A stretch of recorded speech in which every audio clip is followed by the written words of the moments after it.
Hey, good morning. So today's project, we're going to make jewelweed soap, which is the best cure for poison ivy, poison oak, poison sumac that I've ever had. I mean, it dries it right up, it stops the itching and everything. My great-grandmother's the one that showed me how to do this 50-something years ago, and I've done it. And the thing about her, we all called her Little Granny, because she was about this tall, and she would have fought an army. And one of her special talents was quoting Bible verses and cussing in the same sentence, and she did that quite a bit. But she was a master at it. But she believed in this so much.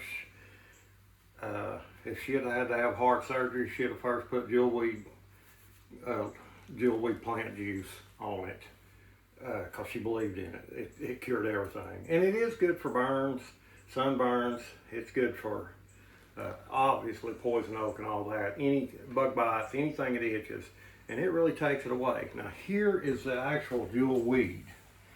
And how you find it, it always grows in pretty big patches.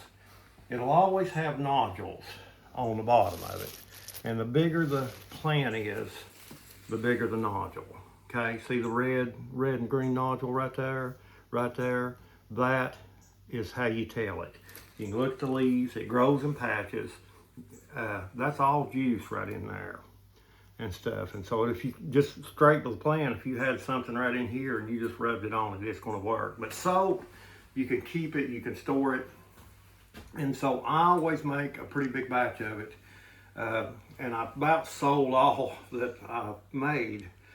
Put some on eBay all the time, but I about sold it all. So we're making another batch today, and I'm using goat milk soap base today.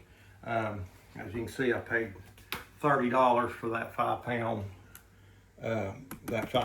bar. So I don't make anything on the soap, but it is an excellent cure-all, or it is an excellent for poison oak and everything. So first thing I do is I just grab me a handful and I put the whole thing in a big pot right here. And what I like to do is I like to take my mallet right here and I just like to mash it down. Just mash it down, just like that. And I'm gonna go ahead and put as much more in. And it's gonna be a 2-part video because it's gonna take a while for all this to boil up. Boil off, I'll have to strain it and stuff, which is all real easy, you know. Just put it in the colander and try to get that in there. And I'll go ahead. I always use about a quart of water. I'm trying to get most of the water to boil out though. May have to put a little bit more because this is a bigger pot. This is my old cooker, turkey cooker, boiler and stuff. But it's seen its better days, but it's perfect for making soap.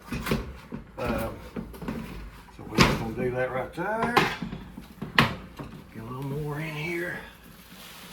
Like I said, I want to just get as much liquid out of the plants, and they will break down as you're boiling them and stuff like that. And like I said, I went out and got a whole trash bag. See, it turns kind of red. You can always tell by the red nodules on it. And then, like I said, we just break it up. And once again, see, you can see the juice coming out of it right there and stuff. And that's really good to rub straight on poison oak. And here's the thing that most people don't remember. You can get poison oak in the winter, and jewelweed's just a summertime plant. It dies back every fall. So you need to have some of this on hand. Several ways you can process it. One of the good ways is, without making soap, is just boil this down, get the liquid out of it, put it in ice trays, freeze it, and then just bag it up in your freezer. And that way, if you do get pulling roots or anything in the winter around flower beds and stuff, and you get into some poison oak or something, you can get a little relief that way, and it's really quick. I'll go ahead and throw this one in here as well. Said it grows in big patches. A little moist. It's like a swampy type condition. Usually, you know, we're around a branch or a creek, so we're gonna do that. Alright, I'm gonna go ahead and add some more water. And that's the thing, guys.